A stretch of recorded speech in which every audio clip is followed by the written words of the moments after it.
राजनपुर के इलाके रुझान की कबायली बस्ती दोस्त मोहम्मद की खवातीन ने तरक्की याफ्ता दौर में अपनी सहूलत के लिए आसान तरीका ढूंढ निकाला और चक्की चलाने के लिए हाथ के बजाय जानवर का इस्तेमाल किया जा रहा है। गधा चक्की को घुमाता रहता है और 3 घंटे में 5 किलो आटा तैयार हो जाता है। इस दौरान खवातीन घर के दीगर काम काज कर लेती हैं।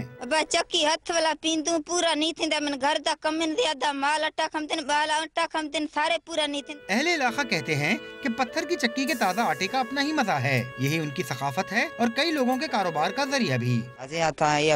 चक्की ले हाथ ले चक्की चलाई करूँ रोज ही पूछता नहीं हूँ 5-6 किलो दाने दा सट ताज़ा रोज ही आता बनाई करूँ माल गुजरा पे पूछता नहीं तक तुम बिजली हिंदे नहीं हिंदे असा अपने दे ये बिजली ले लाती करूँ हथ ले। मेहनत कशों की जानिब से बनाई जाने वाली ये चक्कियाँ उनके बासलाहियत होने का मुंह बोलता सबूत हैं।